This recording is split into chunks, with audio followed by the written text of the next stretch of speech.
LiberalViewer presents. So, welcome to the March 26th edition of LiberalViewer Sunday Live Clip Roundup. Thanks for joining me.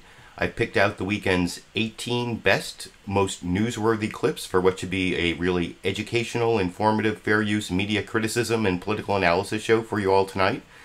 I'll start, as usual, with some political comedy clips just from Real Time with Bill Maher this week. And then, as usual, most of my clips will come from the Sunday morning news analysis shows from the big five corporate outlets of ABC, NBC, CBS, CNN, and Fox News, the so-called corporate media here in the United States. You can see the two subtopics I'm covering listed and described down in the video description. If you're watching this as a recorded show, you can find time indexes down there to skip between the topics. I also have a link to this clip list for both the live show and the recorded show, where you can look at my notes for my 18 clips that I refer to, and you can sort of skip between the clips or look for the one that most interests you if you can understand what my notes mean, which, I don't know, maybe you can, maybe you can't. But the two big topics are two big ways that Donald Trump lost this week. He lost bigly, as I said in the title of the video. He lost bigly on TRUMPCARE or RYANCARE or repeal and replace Obamacare or whatever you want to call it. And he also had some really bad news on Russia.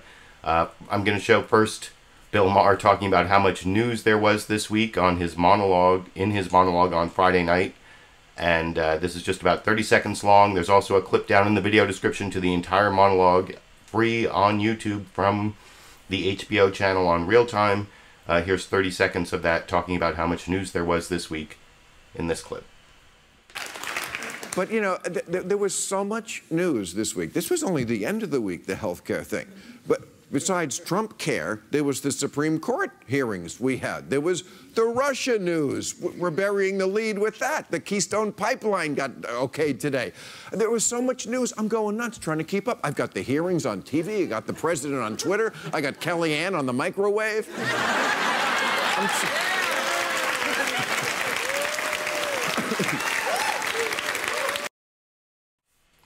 So that was Bill Maher sort of rounding up some of the news of the week, some of which wasn't even covered on the Sunday shows. You know, the whole Keystone Pipeline, that didn't even come up. Like I said, the two main topics I'm covering are the death of Obamacare and the continuing revelations about the ties between the Trump campaign and the Trump administration and Russia, and what James Comey said this week and what Devin Nunes did this week. And I'll get to all the Russia stuff at the end. But first, I want to do some more clips on healthcare, and I want to show one more clip from Bill Maher's monologue. He actually has a little tie-in with Russia that I think is funny at the beginning, and then he talks about all the problems with the Republican healthcare bill that failed on Friday, which I will discuss with you after we watch that together here. Oh, this looks bad for Trump. Oh. Yeah, no, it does.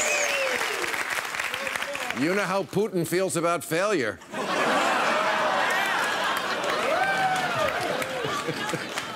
That's right.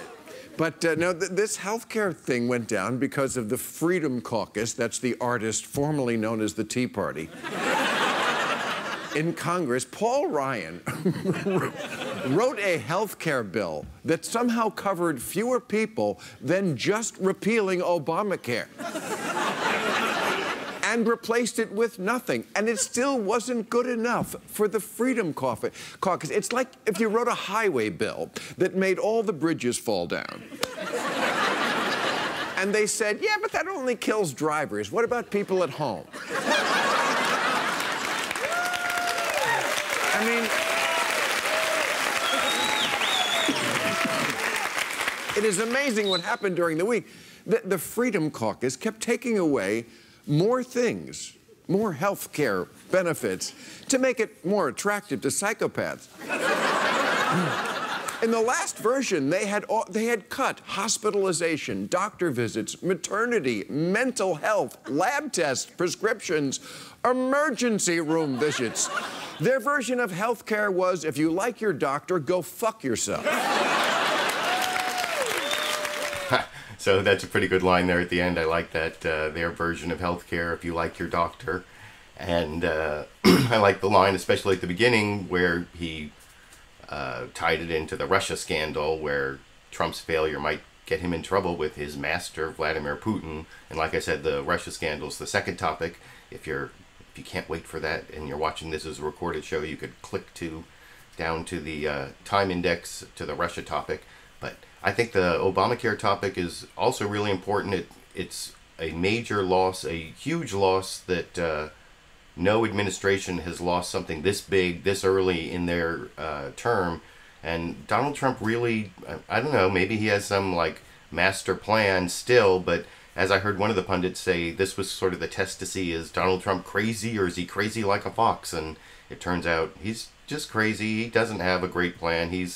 I'm not sick of winning yet. I don't know about you, but I want to show how 3 different networks covered the week, and the big loss for Trump. First, a really in context roundup of Trump losses from the last 65 days of his administration from NBC's Meet the Press. Then a shorter one from ABC, which also emphasizes the loss. And then one that's a little bit more optimistic, as you might expect from Fox News Sunday. I'll play that as the third one. Here's the NBC Meet the Press roundup of just how bigly this loss was for Donald Trump this week. This is about 4 minutes. It's the longest of the 3 news reports on Trump losing big, as you might expect from NBC over here. This was the most consequential week in Donald Trump's young presidency. In the span of just 5 days, Mr. Trump's credibility with voters and his clout with Congress were both dealt serious blows. On Monday, the director of the FBI, James Comey, put to rest any question that Donald Trump was wiretapped by President Obama. He wasn't. More importantly, Mr. Comey confirmed the FBI is investigating possible links between the Trump campaign and the Russian government. By Friday, House Republicans abruptly had to pull the bill to repeal and replace Obamacare, an embarrassing acknowledgement that they didn't have the votes despite full control of the House, Senate, and the White House. The defeat raises questions about the ability of President Trump and his party to win on anything big. In a short time in office, the president's travel ban has been blocked twice. His budget plan is stuck in the mud. The Russia investigation is widening, and his political capital is shrinking. And despite several days of behind-the-scenes negotiating and arm twisting on health care, the president's public push to sell the bill was, in a word, lackluster. And it turns out the art of the deal president couldn't close. So I'm disappointed. I'm a little surprised, to be honest with you. For 7 years, it's been the promise that United Republicans, repeated over and over again on the campaign trail by Donald Trump. The first thing we're going to do is repeal and replace Obamacare. Immediately repealing and replacing Obamacare. Immediately repealing and replacing the disaster known as Obamacare. But on Friday, House Republicans, facing a revolt by more than 30 conservatives and moderates, pulled their bill to repeal and replace Obamacare from the floor, leaving President Obama's chief domestic achievement intact. Yeah, we're going to be living with Obamacare for the foreseeable future. All week, Republicans promised that President Trump's personal political capital would bring the bill across the finish line. And the reason I feel so good about this is because the president has become a great closer. He's the closer. He is the closer. He's a tremendous closer. Now, the defeat of Mr. Trump's first legislative effort raises questions about the negotiating skills that he promised would break through gridlock in Washington. If you can't make a good deal with a politician, then there's something wrong with you. You're certainly not very good. And it damages the reputation of House Speaker Paul Ryan, the self-described policy wonk that Republicans drafted to push through conservative legislation. And it raises questions about the party's overall ability to govern. We were a 10-year opposition party where being against things was easy to do. Quite frankly, I think we got a group of people that are traditionally no on everything. The bill's defeat is also an early victory for grassroots activism on the left, after angry town halls put pressure on moderate lawmakers to vote no. Now, Obamacare's survival or collapse lies with Mr. Trump, a president who vowed to dismantle it. On Friday, he told the New York Times, quote, he was pleased to have it all behind him. It's enough already. Though the president tried to pin some blame on Democrats, The losers are Nancy Pelosi and Chuck Schumer, because now they own Obamacare. Mr. Trump also implied he might eventually have to work with Democrats to fix the law. But it's unlikely to happen anytime soon. Eager to talk about anything else, the president spent his weekly address talking not about health care, not about tax reform, not about infrastructure, but about exploring space. This week, in the company of astronauts, I was honored to sign the NASA Transition Authorization Act right into law. The blame game is in full swing. The president tweeted this just a few minutes ago. Democrats are smiling in D.C. that the Freedom Caucus, with the help of Club for Growth and Heritage, have saved Planned Parenthood and OCare. Well, some Republicans are blaming the White House. Others are pointing to Speaker Ryan. And as you see there, still others, like the president, is pinning the fault on the Freedom Caucus. Joining me now is a former member. So I'll get to the blame game in just a minute, because several of the interview clips coming up are on the blame game and how the president first blamed Democrats, which is nonsensical, and then blamed the Freedom Caucus, you know, the Tea Party Republicans in the House of Representatives.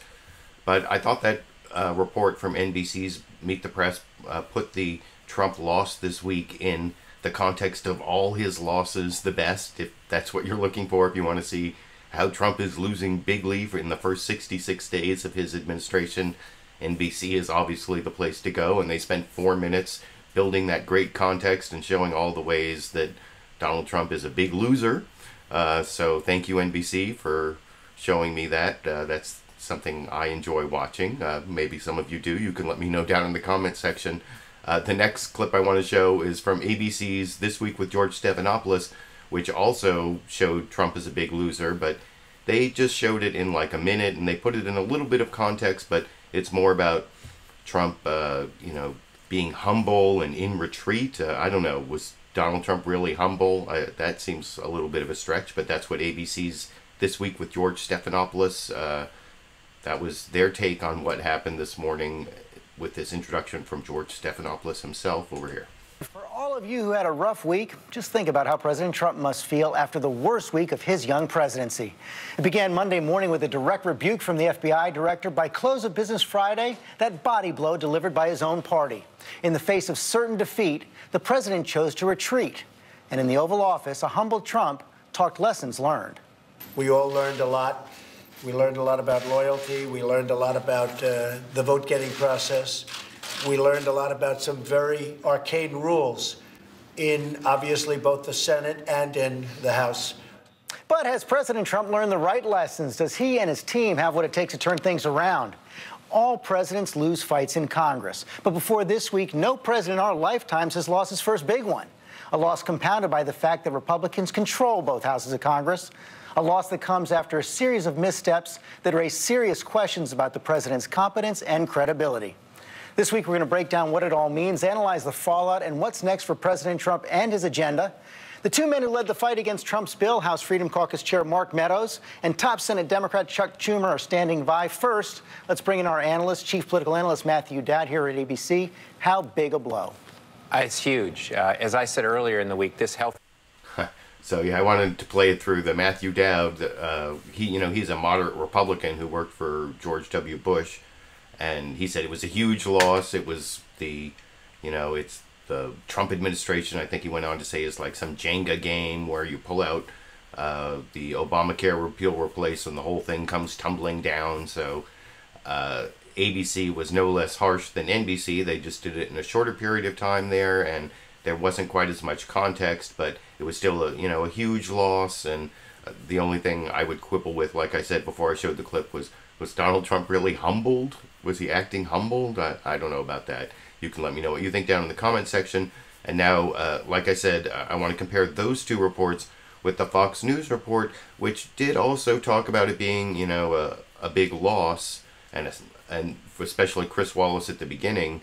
Not so much of the context of all the other losses, not what you heard from George Stephanopoulos there, that it's like the first time a modern president has had such a huge loss at the beginning of his term. But then it goes to this Kevin Corke report from Fox News. He's the Fox News reporter, and he calls it a setback. And the context he puts it in, unlike the NBC report we watched, this is the context of all the, things that the Trump administration still is looking to the future towards doing, tax reform, and, well, you'll see it all. And I think it's, even though they do call it a big loss for Trump, I think they give it a little bit more of an optimistic, rosy spin than the other two, as you might expect from Fox News.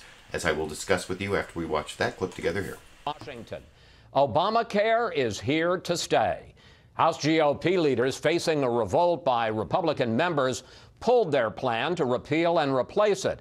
The result, a damaging defeat for Donald Trump, a consummate deal-maker, in the first big negotiation of his presidency.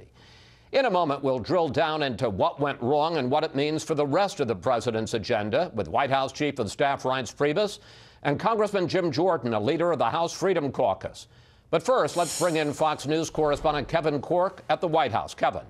Chris, it certainly makes sense for the White House to move on to what could best be described as political low-hanging fruit, jobs, regulatory reform. And we certainly expect to hear a great deal more about those issues this week as the White House tries to reassure the president's rattled base following Friday's setback on health care. In fact, the president seemed to look forward in a tweet that he had just yesterday talking about Obamacare, as you said, saying that it would ultimately explode and that he would eventually get together with just his party and perhaps even others who might want to be involved in all that and try to come up with a plan to repeal and replace for the people. He said, do not worry. And that was the message, by the way, taken to West Virginia by his vice president, Mike Pence. He met, of course, with business leaders on Saturday, and he said the fight to repeal and replace is not over yet. Even though Congress isn't ready to do it yet, President Trump will not rest, will not relent until we repeal and replace Obamacare. Meantime, Treasury Secretary Steve Mnuchin will be in the headlines this week as he tries to tackle the next page of the Trump White House playbook. That's tax reform. U.S. corporate tax rate among the highest in the world. The president has said he'd like to cut the corporate rate down to 15% from 35%. And he has repeatedly promised to reduce the tax burden on the American family. But, Chris, it's also important to point out that there is some concern among GOP lawmakers that given Friday's fiasco on Obamacare, the road ahead on tax reform could ultimately be even more complicated, especially when you consider the incredible number of competing stakeholders that can make what happened last week look like child's play moving forward. Chris? Kevin Corke reporting from the White House. Kevin, thanks for that. So, like I said, I think the Fox News report did sort of frame the Trump loss differently, even though they did call it a big loss.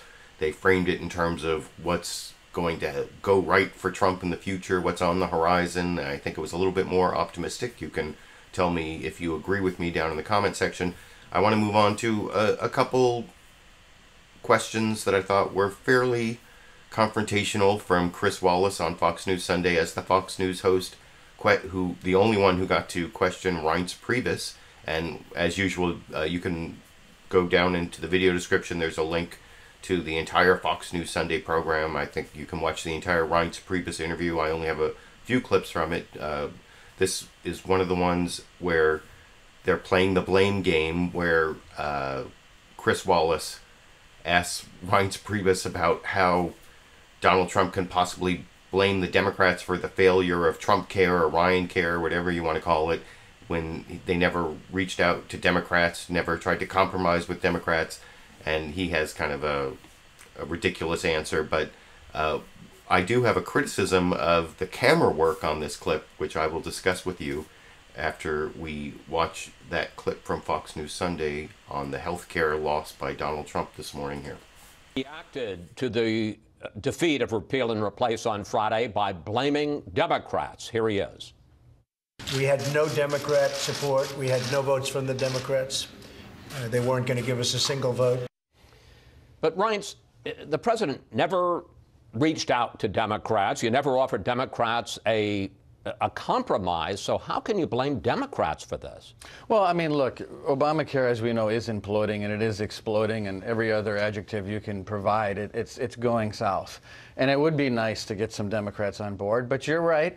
At the end of the day, I believe that it's time for the party to start governing, and I think that's important. I also think, though, that Democrats can come to the table as well. And if you look at what the president said in the Oval just after that comment, he said, you know, perhaps it's time for us to start talking to some moderate Democrats as well and come up with, you know, a bipartisan solution.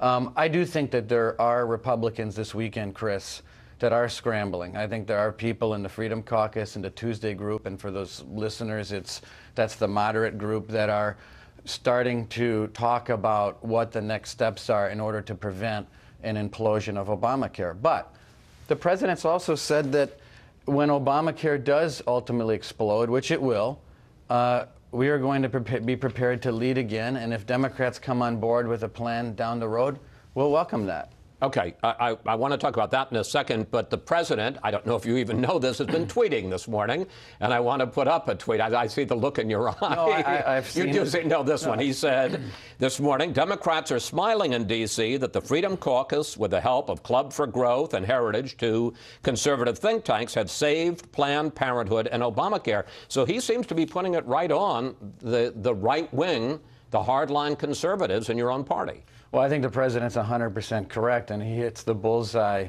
in that tweet like he often does. We can't be chasing the perfect all the time. I mean, sometimes you have to take the good and put it in your pocket and take the win. And we have a two-party system in this country.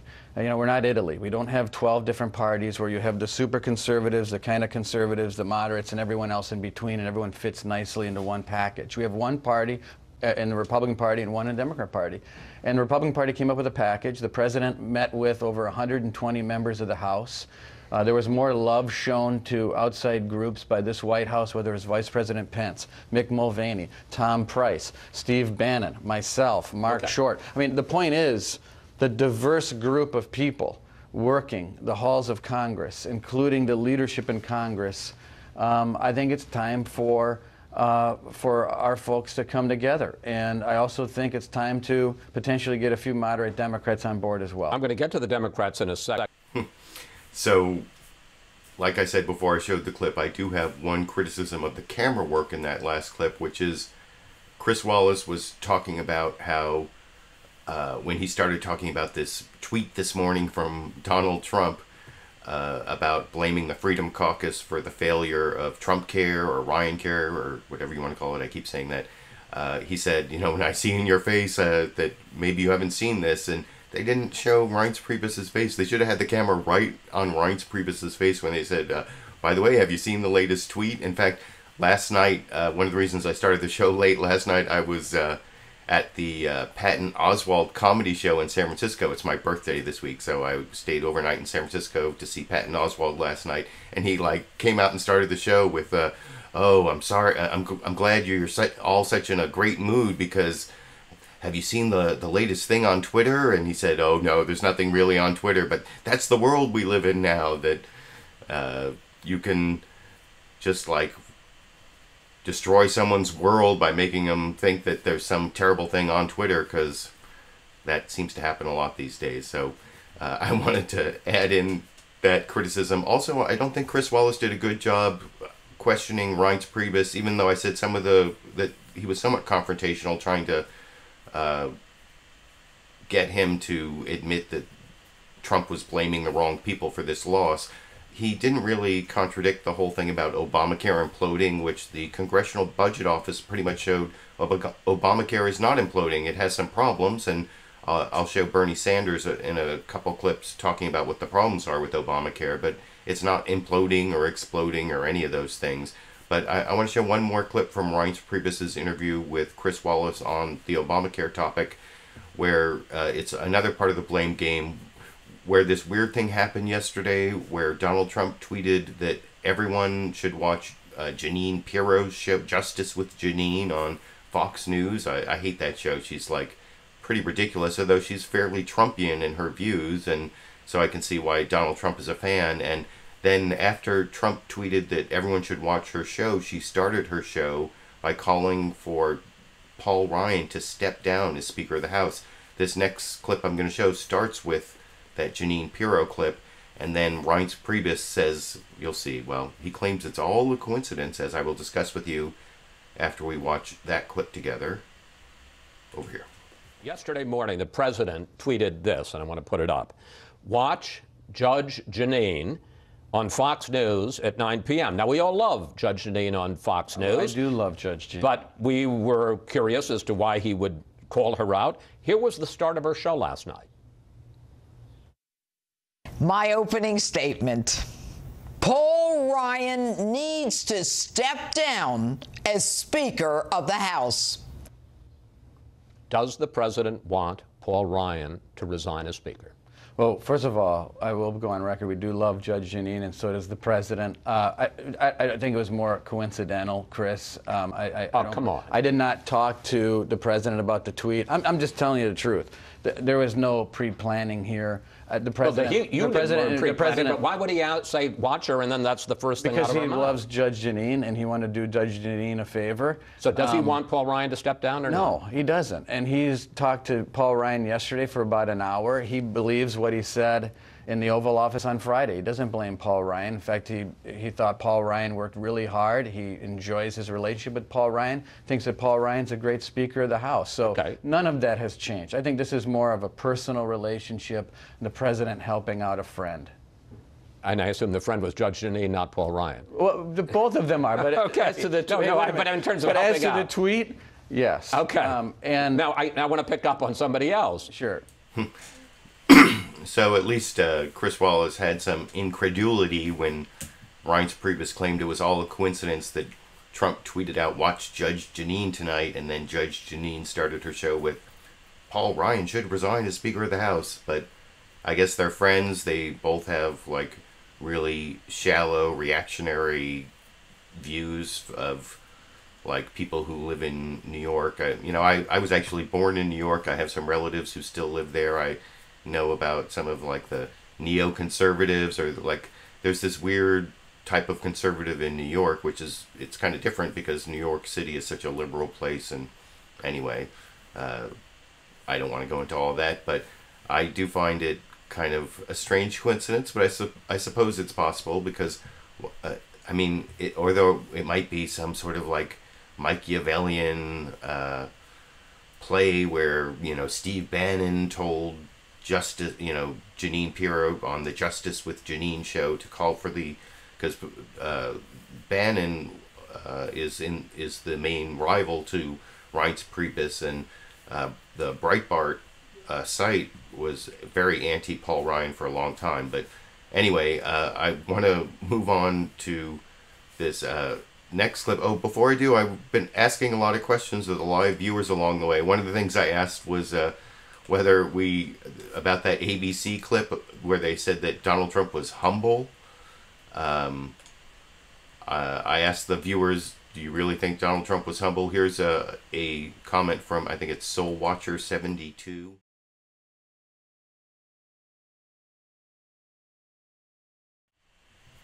No, he's not humble. He's never going to apologize or be humble. That also aligns with my analysis of Donald Trump, especially since he's like a 70-year-old man, and as people get older, I mentioned I just had a birthday, so I put myself in that category. Someone who's getting older, I know the older you get, the harder it is to change your ways, and I don't think Donald Trump is going to be changing his egotistical, narcissistic, well, actually I'm going to get into the egotistical, narcissistic thing in a few minutes with a Bill Maher clip and a couple Bill Maher clips on that.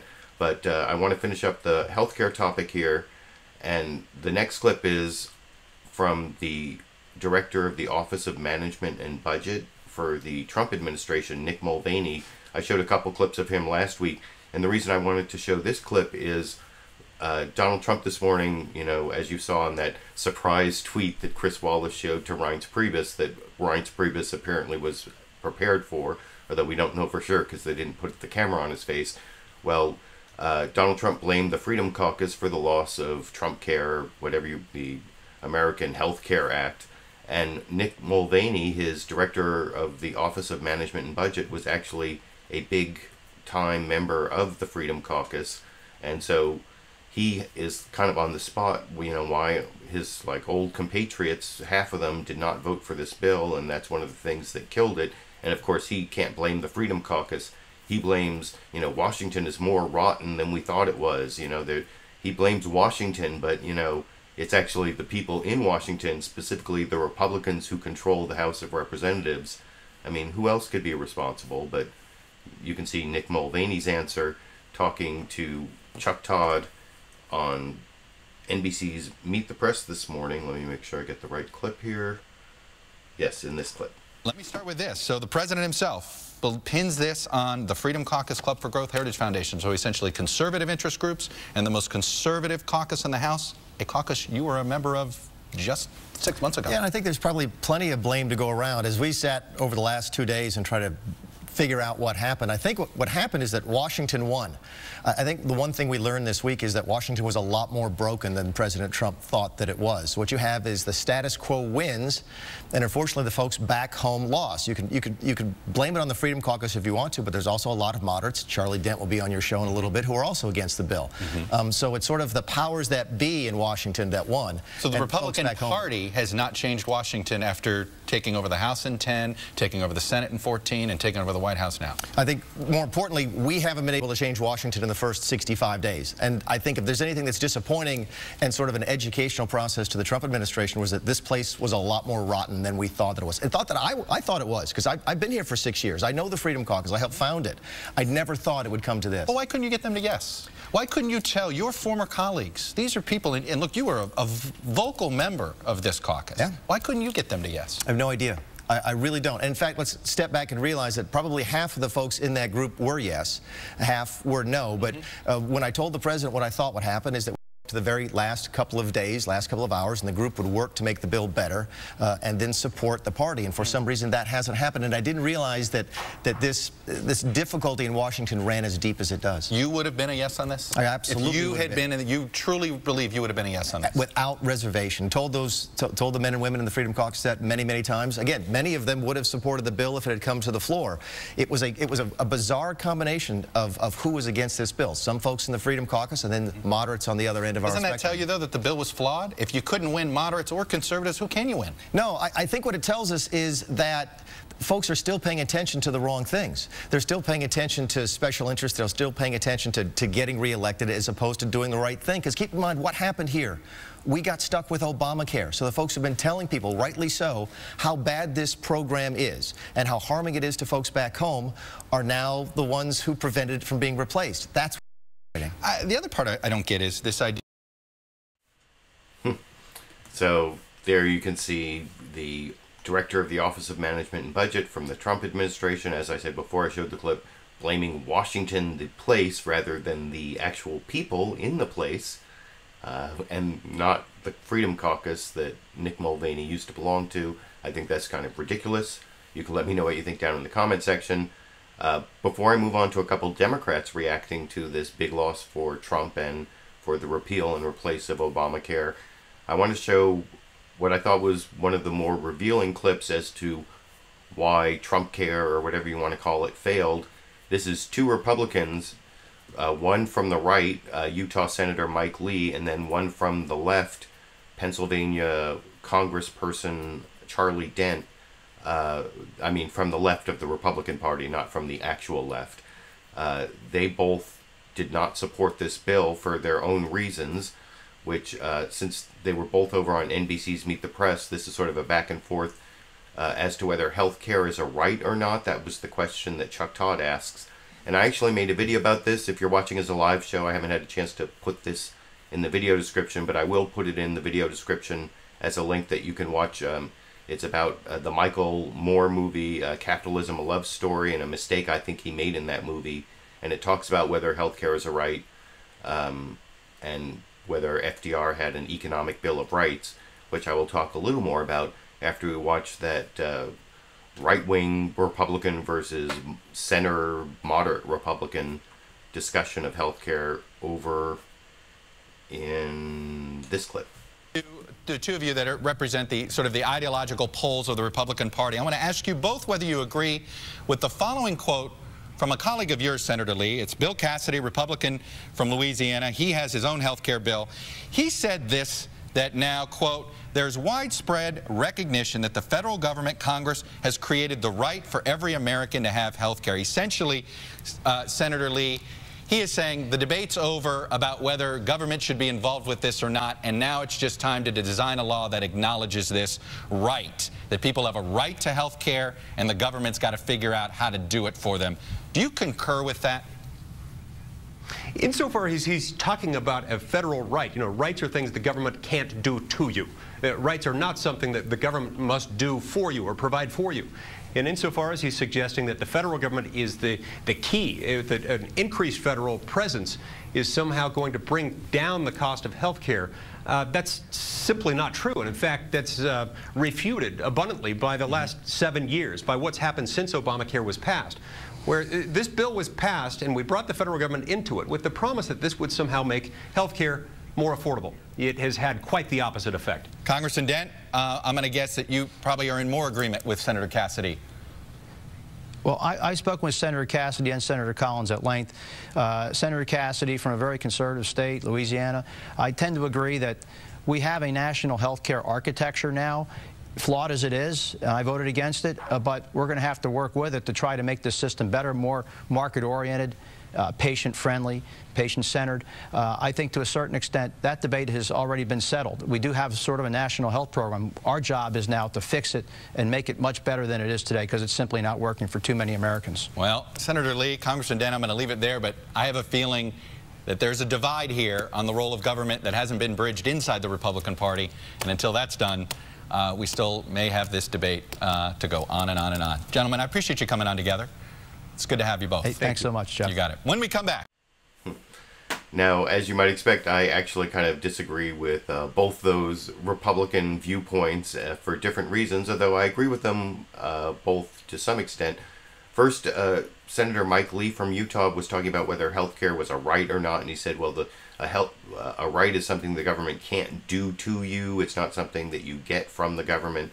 And he's talking about, positive rights versus negative rights. And in terms of constitutional rights, I agree with him. I don't think there should be, healthcare should be a right under the Constitution, because basically somebody has to pay for it. It requires enacting legislation. That's not what constitutional rights are supposed to be, which is, like I said before I showed the clip, an argument I make in this video I made a while back, pointing out an error in Michael Moore's movie Capitalism, a Love Story, about FDR's Economic Bill of Rights, which FDR did not believe should be a second Bill of Rights added to the Constitution, but should be enacted through legislation. And to that extent, I do believe healthcare should be a right. It should be a right in, a wealthy, industrialized country, that there should be legislation that everyone has healthcare coverage. It should be universal healthcare, a right of all people in a country like the United States, just like it is in all the other industrialized countries. So it should be a statutory right created by legislation. It just shouldn't be a constitutional right. So that's where I agree and disagree with Mike Lee. As for Charlie Dent, the moderate Republican, I do agree with him that there's a national architecture of healthcare created by Obamacare, but I disagree with him that the solution now is to make it more market-oriented. Actually, what we need is more of a public option and more get the profit motive more out of healthcare, not more into healthcare. So that's the part of Charlie Dent's statement that I disagree with. So I wanted to play that clip, and you can let me know what you think about that commentary while I get to the two Democrats who are responding to the big loss for the repeal and replace of Obamacare.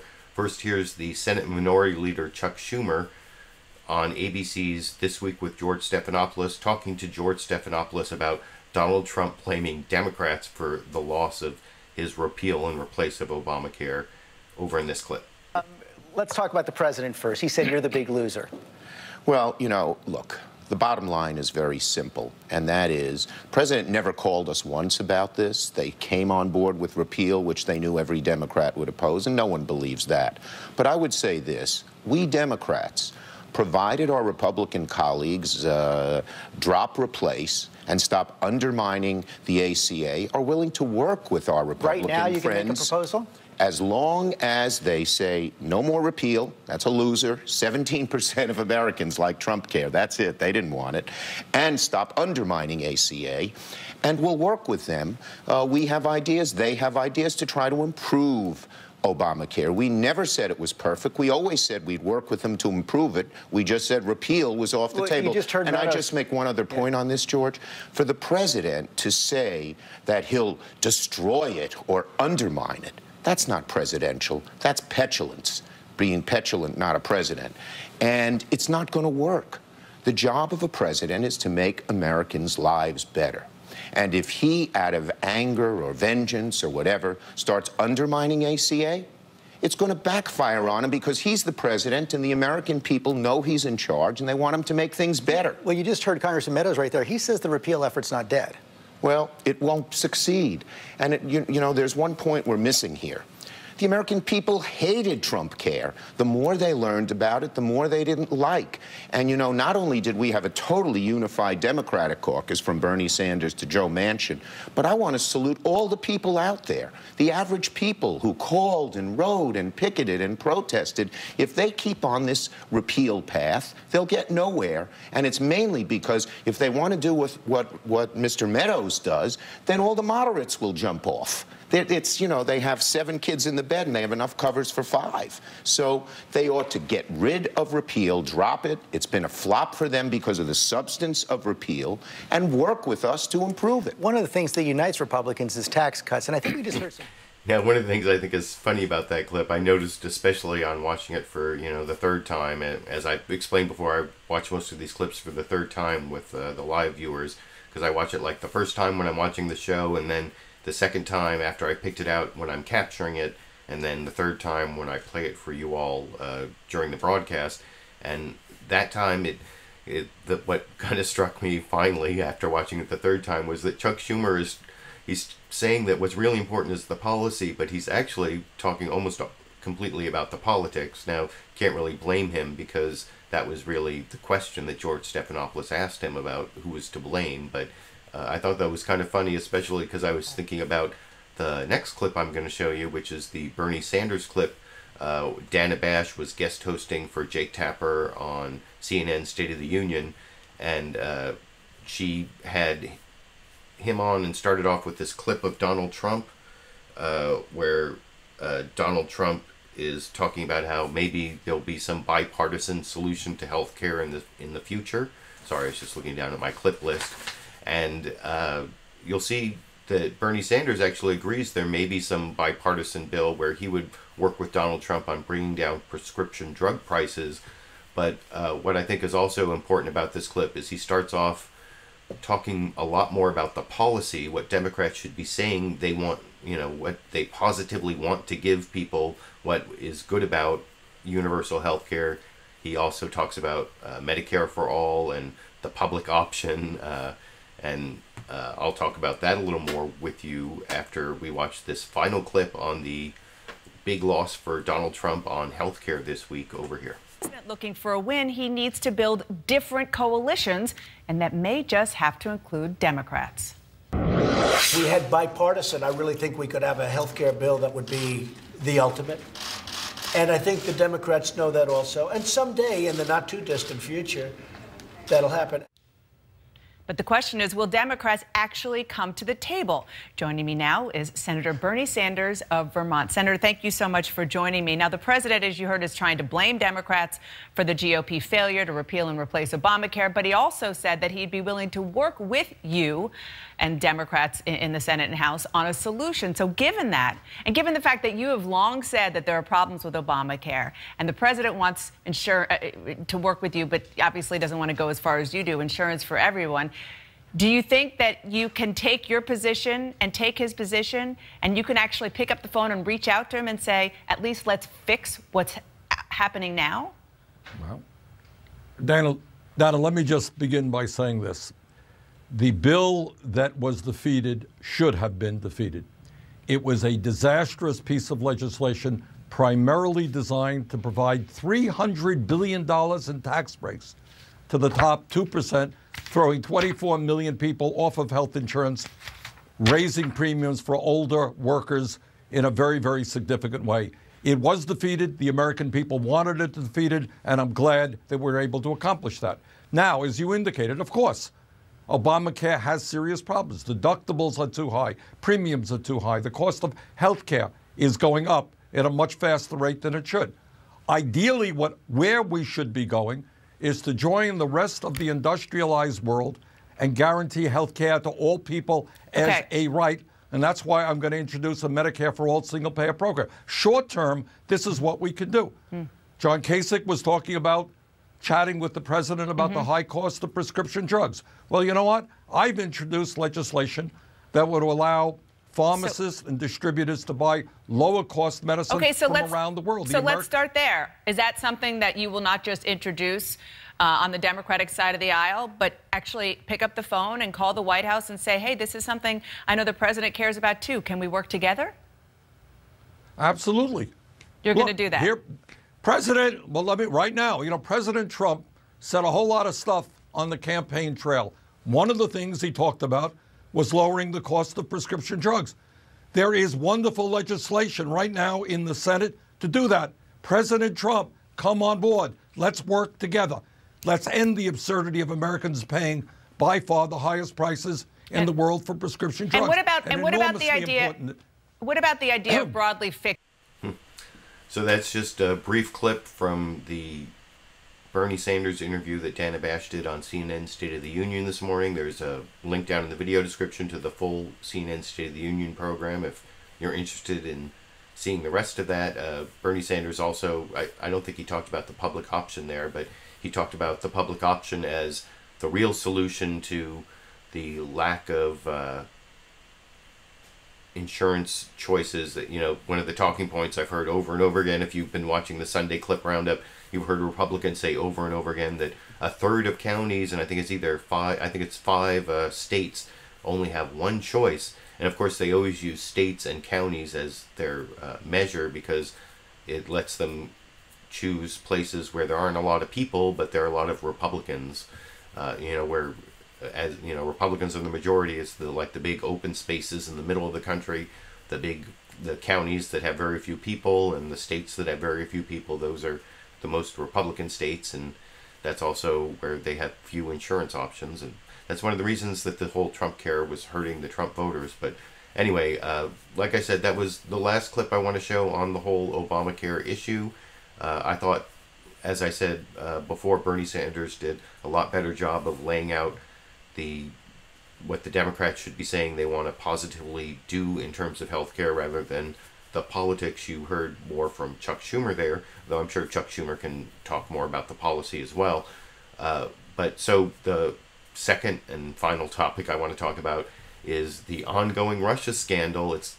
There's like more and more smoke. We're still waiting for the evidence of collusion, although one of the things that happened this last week was that the ranking Democrat on the House Intelligence Committee, Adam Schiff, came out and said that there was more than just circumstantial evidence.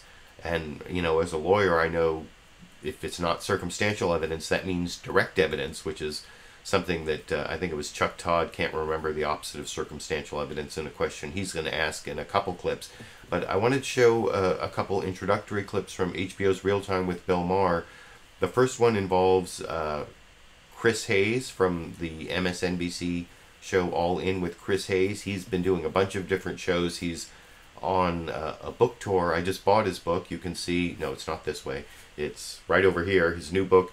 I put it up on the shelf, but I just got it and I haven't had a chance to read it. So don't ask me how it is yet, but I've heard it's a good book. And I've read almost all these books that are behind me. I haven't read this one, and I haven't had a chance to read this Trevor Noah book. All the other ones, sometimes I put the books up here when I get them before I read them, but I'm going to read it. That's one of the reasons I put them back there, is because that means that I have to read them, because I've displayed them as books that people can see that I'm sort of claiming to have read by putting them behind me. But I'm letting you know there are a couple back there I haven't read yet, but I'm gonna read it.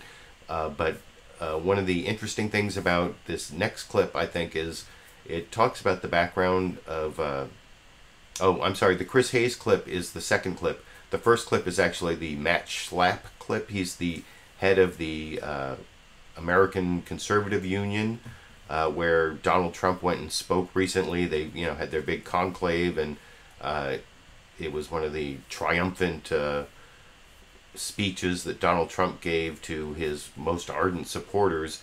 Although Matt Schlapp has sometimes criticized Donald Trump, especially during the campaign, and Donald Trump wasn't always as popular. The year before, Donald Trump didn't even speak at the American Conservative Union because he wasn't very popular with that wing of the party. And you'll see Matt Schlapp is a little bit ambivalent about Donald Trump in some of his answers here. But I think he, then they talk about, this is, like I said, the first clip on the whole Russia thing, and they talk about the Trump claim that Trump Tower was wiretapped. And I think Bill Maher makes a good argument that Republicans are spending too much time carrying water for Donald Trump. I like his kind of joke at the beginning. And then they also talk about being egotistical and narcissistic at the end, which I promised earlier. And anyway, I'll talk about that clip after we watch it together over here. But that's if they see, this is the damage I think he's doing to this country. The fact that he says something, and then we all have to scramble, not we all, your team, right, has to scramble to pretend that the Mad King actually saw a 12-foot bunny on the lawn. So that you have, I mean, what we saw was this guy, Devin Nunes. Now, he's the chairman of the Intelligence Committee. This was always bipartisan. This was the one place where bipartisan reigned, because we have a great country in the sense that the intelligence agencies, they're not just there on their own.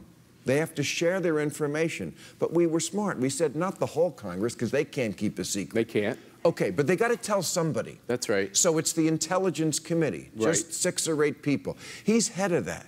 Okay, so this week, he ran over to the White House with some bullshit that was a nothing burger, that Trump's name came up on incidental collection, not what Trump said, that he was wiretapped. That's right. And it probably wouldn't have if he didn't have Putin on speed dial. But can I just bring up this incident? They were tapping Russians. That's what they do. And his name came up. This is legal. This is normal. And he went over there to give Trump cover. See, this is what I'm talking about. The fabric of democracy, little tears. The Intelligence Committee, which was something that was bipartisan, now we fucked that up. Now we ruined that. And I don't think we've ruined it. Well, I think we haven't done it a lot of help. They're going to come out with a report. It'll be a bipartisan report. And the FBI is going to come out with findings as well.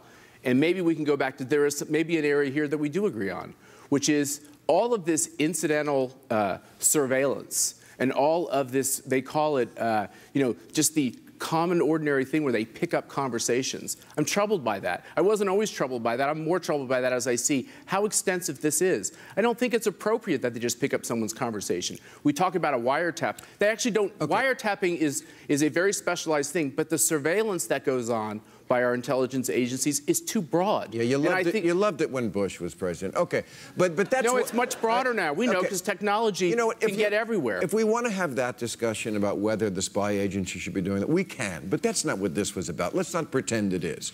We're trying to have an agreement on a real basis. But we do agree on that. Well, we agree that it should be looked at. And it should be, they should go after narrow targets. And by the way, if those targets are members of the Trump team that had inappropriate contact with Russia, I'm absolutely fine with them being investigated. I think if they didn't do anything wrong, they want their names cleared. But if they did something wrong, the American people should know about it. But there is I'm just saying, there is a problem when the president says some batshit thing that he does because of his ego. You would admit he's an egoist, right? An egomaniac? I think he has a healthy ego. No, I'm talking... An egomaniac. I'll use my own words. words. What about a narcissist? Everyone in politics is a narcissist. Stop. Can you see this? Okay.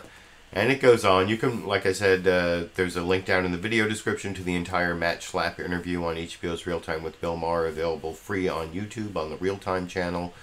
That's why you saw the video I just showed was kind of superimposed on the video player from a YouTube page, so you can go watch the whole thing.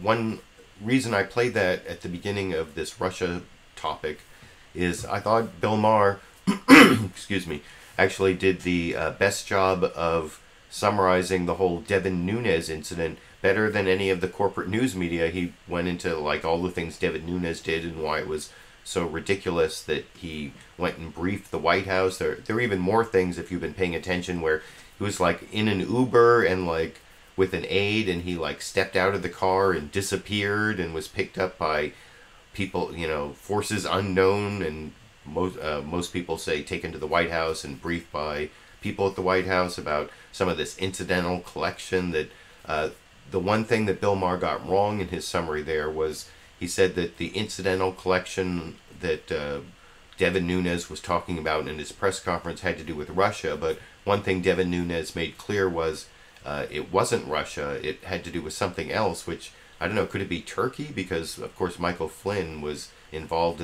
supposedly involved in this whole conspiracy to kidnap this, what's the cleric's name in Pennsylvania? Gulen, I think, is the Turkish cleric who Erdogan, the prime minister, the head of Turkey, who is becoming increasingly authoritarian, he wants the Trump administration to extradite, and apparently Michael Flynn was involved in some conspiracy to, like, kidnap him and rendition him to Turkey, or that's what I've been hearing on MSNBC. That I guess we'll find out for sure as more facts come out from the House Intelligence Committee investigation. I'll have more on that in just a minute.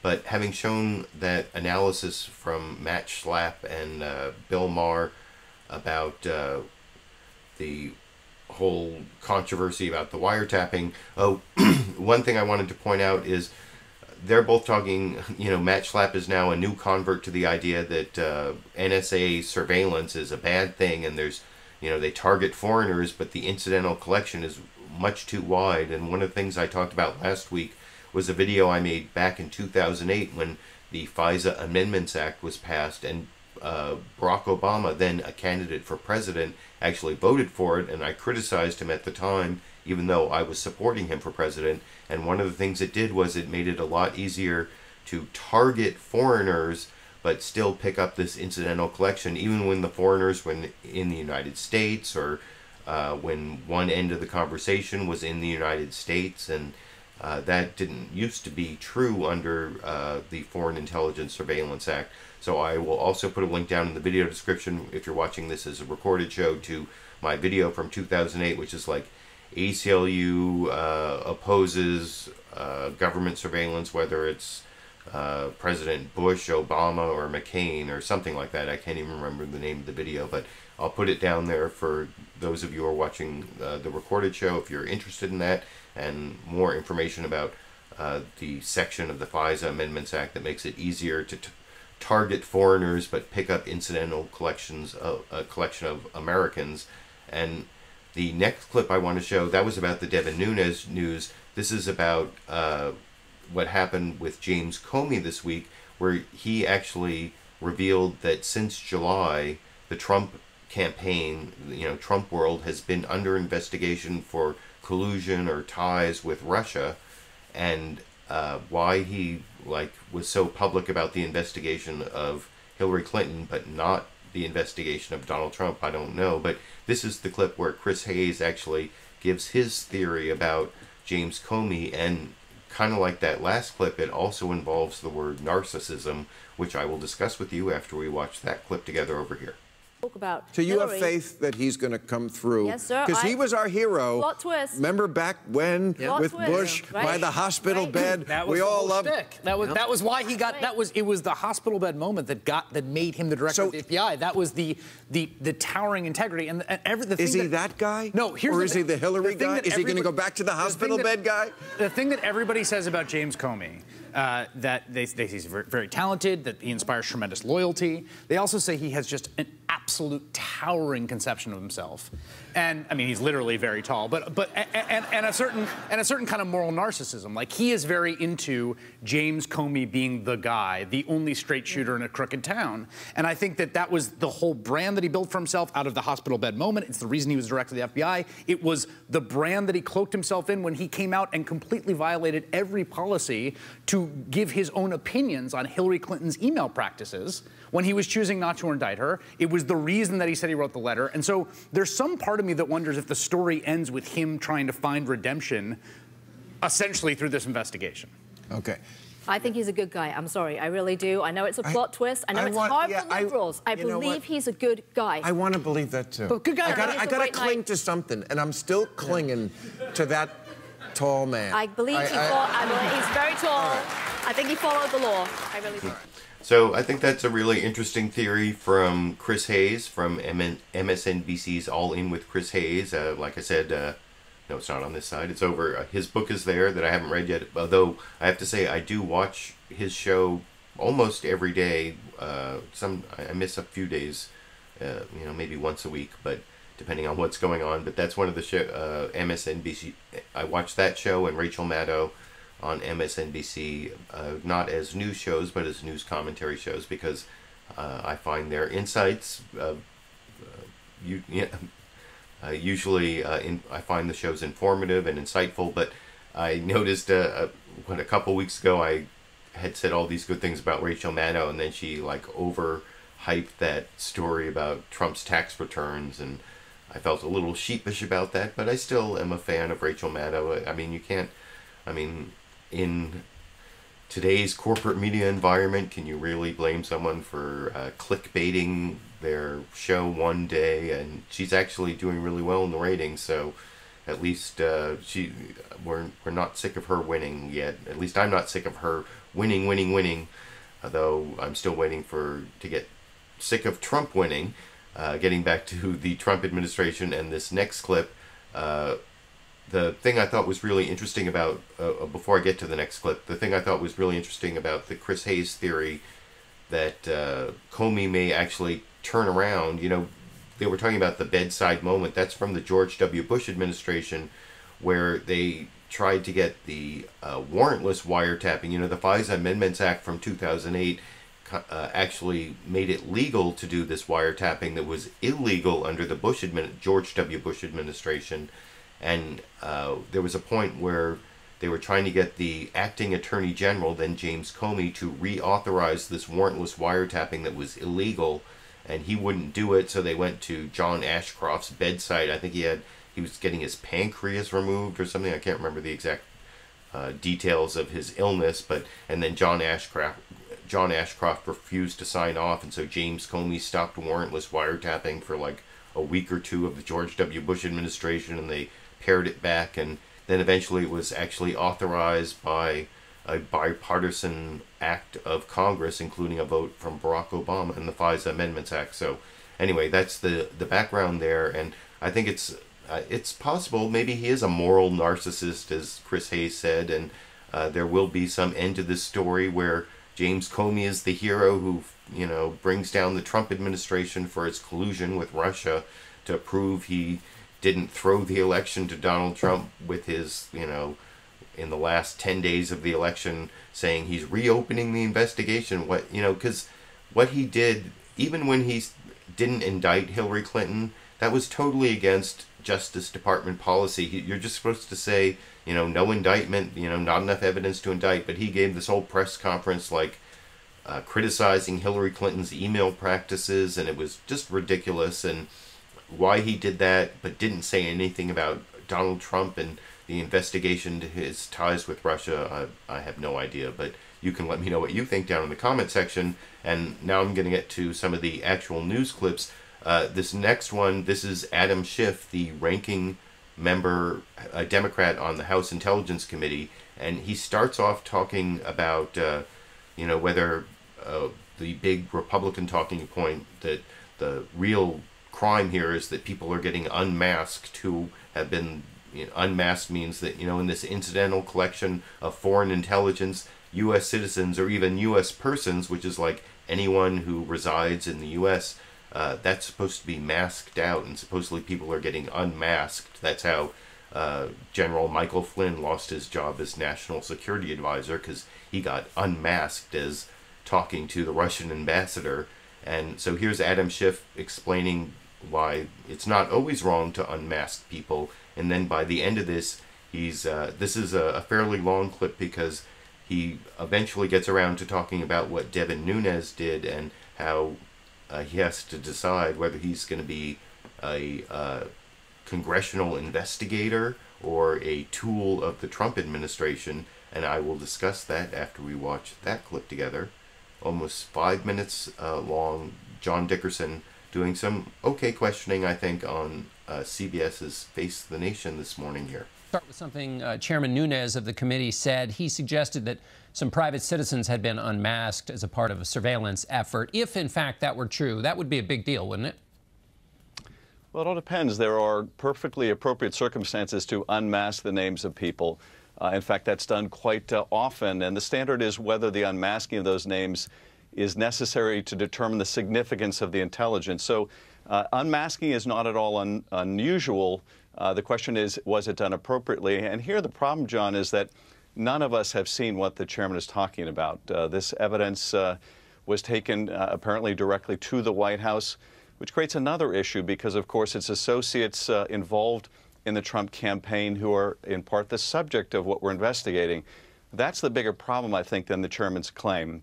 Certainly, we want to oversee the minimization processes, make sure they're operating correctly, but we can't have a credible investigation if one of the members, indeed the chairman, takes only information he has seen to the White House and doesn't share it with his own committee. And so he has not shared that with you, including his claim that the president himself, when he was a candidate, was caught in the surveillance. Is that right? Yes, he hasn't shared it with me, and to my knowledge, and you can check with my colleague, Mr. Gowdy, I don't think he shared it with anyone on the committee, so we're all quite in the dark on this. And, you know, we, I think, suffered really two serious blows to the integrity of the investigation this week, one with that unilateral trip to the White House, but the other with the cancellation of an open hearing that was scheduled for Tuesday with Directors Clapper, Brennan, and Sally Yates, the former Deputy Attorney General.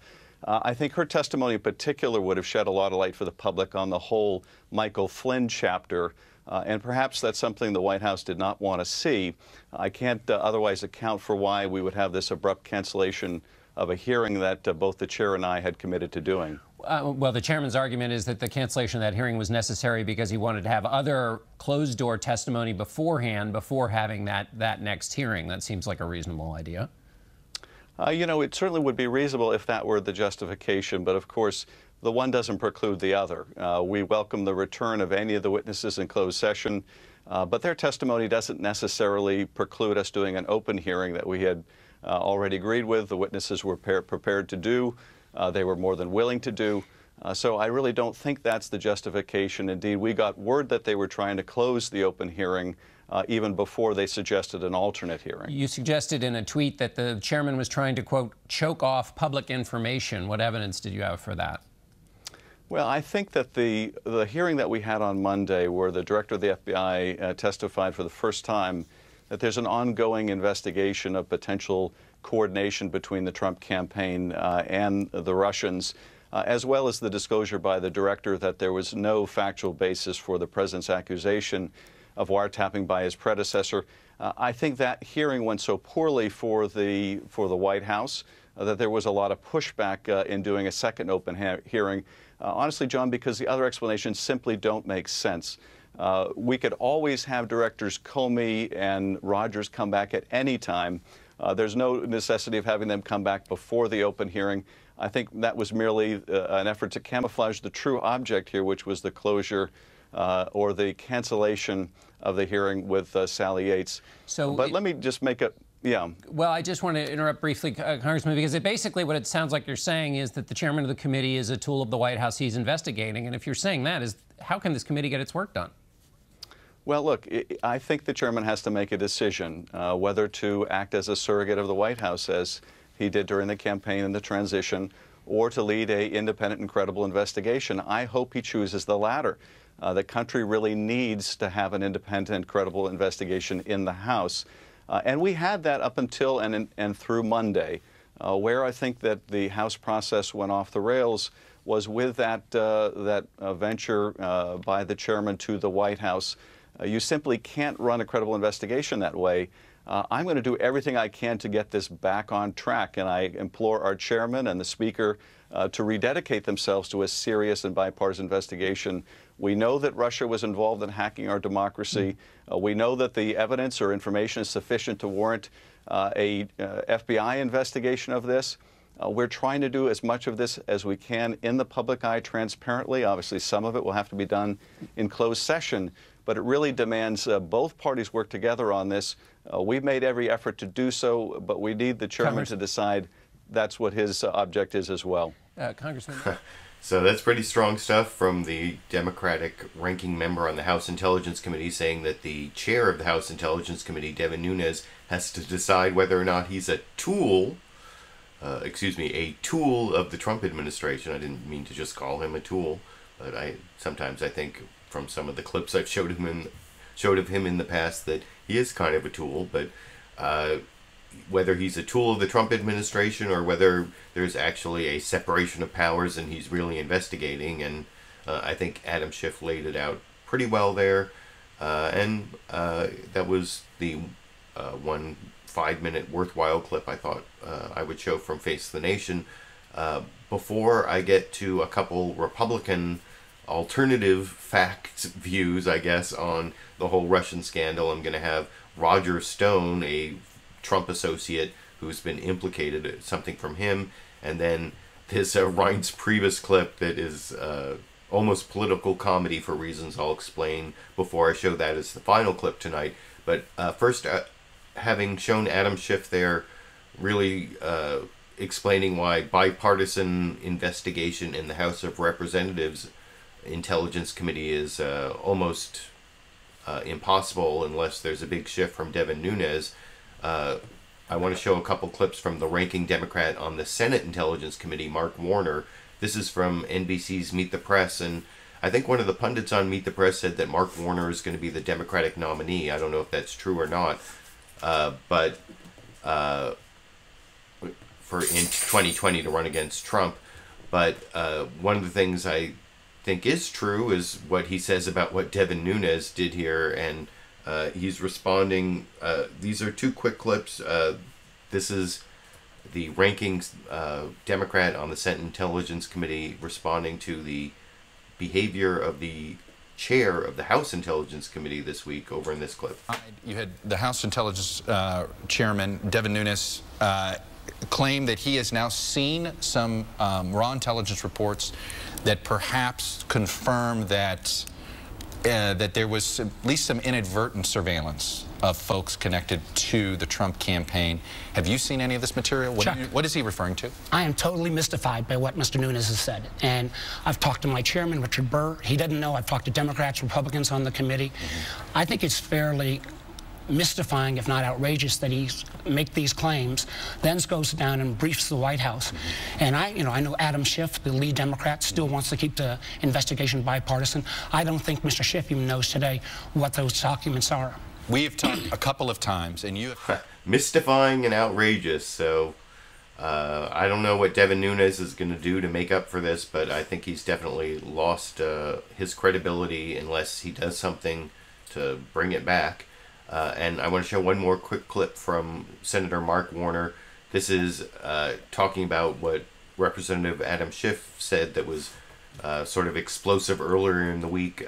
You'll see a clip of it, I think, or at least a summary from Chuck Todd, that there's more than circumstantial evidence, there's direct evidence, although, as I mentioned earlier, Chuck Todd, I think, can't remember that the opposite of circumstantial is direct, which, of course, being a former criminal defense attorney, I know circumstantial and direct evidence pretty clearly, but not Chuck Todd over in this clip. As you know, you brought up Adam Schiff. He's the ranking Democrat on the House Intelligence Committee. He said to me earlier this week, he said there is more than just circumstantial evidence, and that there is some evidence of collusion that's going to come out. Is that your contention? I'm going to simply say what I said at the outset. Weeks ago, when I was first getting started to this, I said this is the most important thing I've ever worked on. With what I know now, I doubly believe that. This is the most serious effort. It has to be done bipartisan. We have to get the facts out to the American people. You keep saying there's a lot more smoke. There's a lot more smoke. You think the fire's there? Listen, time will tell. But what we do know is the Russians massively intervened, and they're doing the same thing right now in France and Germany. And before I let you go, Neil Gorsuch, is it worth?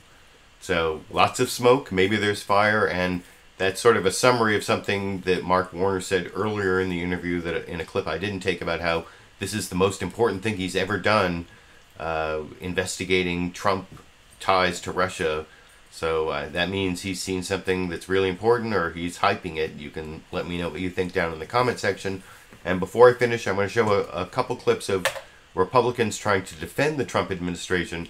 First, this is kind of a preview of something that should be pretty humorous. Roger Stone, the dirty trickster and longtime Trump associate, trying to explain his, like, many Russia associations and how it's all not true, what's been in the press. And this is a preview of what we may see in open hearings before one of the intelligence committees in the second to last clip.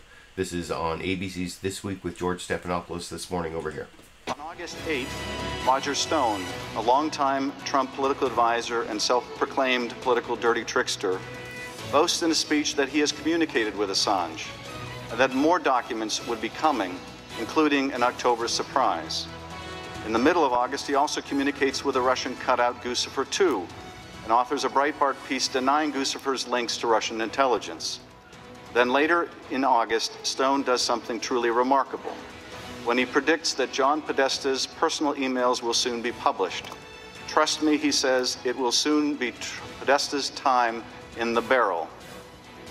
That is the top Democrat on the House Intelligence Committee raising questions at Monday's hearing about Trump associates and Russian interference in last year's campaign.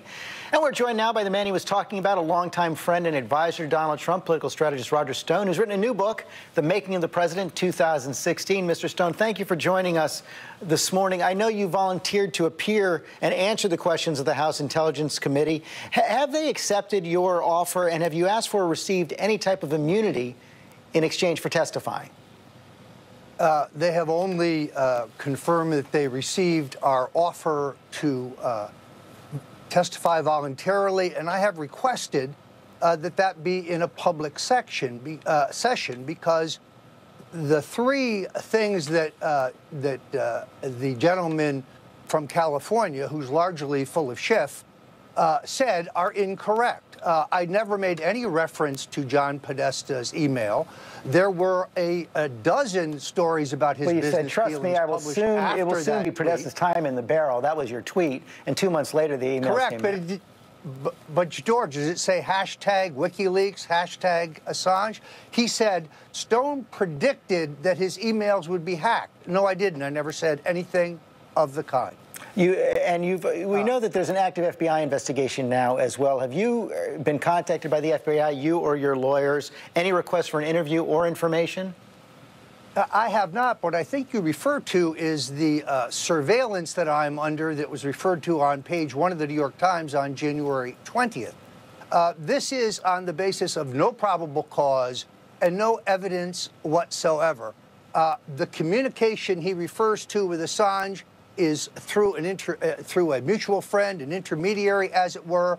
I didn't admit this, I announced it. Secondarily, as I have said, the reference to Podesta is general, it is not specific, and by the way, he does have his time in the barrel shortly thereafter. You have also clouded the Russia investigation. How does President Trump get out from under it? Well, let's have this testimony, George. In other words, you have a bunch of congressmen here who I believe have defamed me.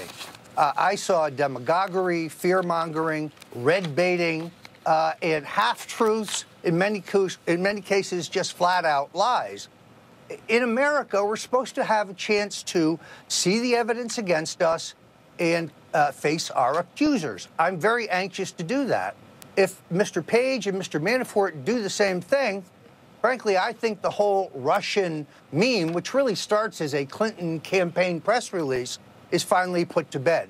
There is no collusion, and at least none that I know about, in Donald Trump's campaign for president. We will be watching the hearings. We will be watching for your testimony. Mr. Stone, thanks for joining us this morning. So, did that guy come across as like a total weasel? He seemed like a total weasel to me. You can let me know what you think down in the comment section.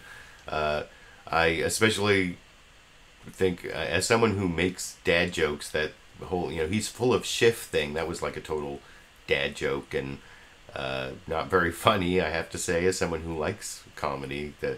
That's the kind of barely funny joke I might make myself, but I don't think goes over well on national TV, and I don't know how he's going to play on these hearings if he actually testifies at the hearings. I think he will come across as a total weasel, but you can let me know what you think down in the comment section. And then this is the final clip of Reince Priebus talking about the president's tweet claiming that Obama wiretapped Trump Tower.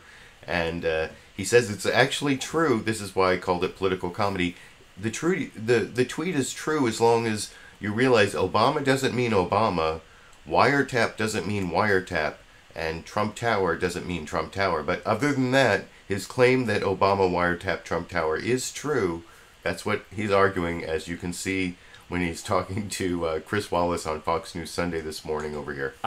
I want to do this quickly if we can, because we're running out of time. Let's turn to the House investigation of alleged links between Russia and the Trump campaign, and also the allegations that the Obama administration swept up surveillance and leaked it to try to undercut the Trump presidency.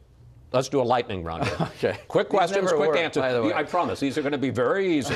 Sure. Does the president accept the conclusion from all sides that President Obama did not wiretap Trump Tower during the campaign, and is he ready to apologize? Okay, well, first of all, the answer is no. But no, he doesn't accept it. No, and I don't accept it.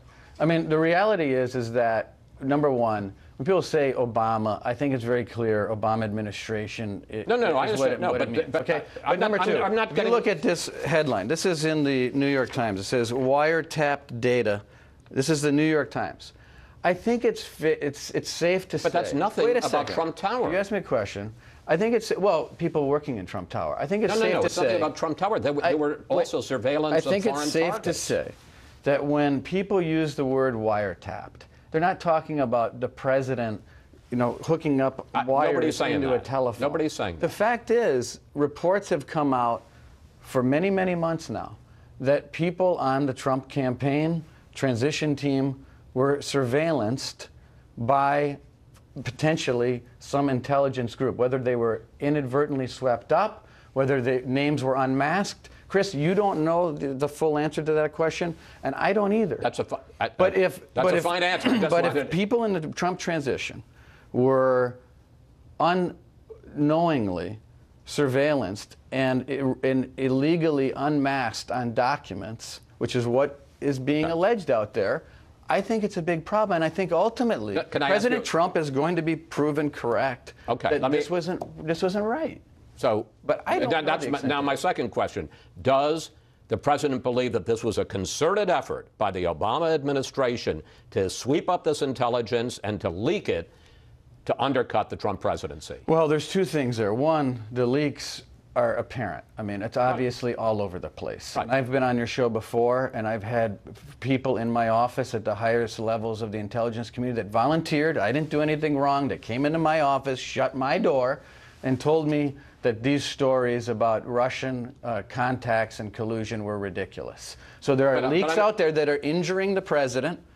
It's wrong, and people should be prosecuted. Now, as to whether or not, to the first part of your question, that there's some sort of broad conspiracy, there's potentially something very wrong here. But I'm not going to go any further than that, other than to say that I think the documents that the intelligence committees have apparently asked for from all of these different agencies that they're collecting and reviewing will tell the story. I got one last question for you again. So, like I said, I think that was pretty funny where he explained the Trump tweet was true as long as you agree that all the parts of it were not what were actually in the tweet. I also like the way he used the made-up word surveillanced instead of the word surveilled, which I think is the actual word, but I'm way over time. I have to finish up. If you want to support my videos, you can become one of my patrons on Patreon by clicking on the link down in the video description. I noticed I got a new $30 pledge right before the show started, so I appreciate all of you who support me that way. Or you can just give me a thumbs up or give me a supportive comment down in the comment section. Thanks for the live viewers who showed up, more than 350 at one point, I think. So that's the show for tonight, and I'll be back next week, hopefully a little bit earlier. And until next week, I guess I will be seeing all of you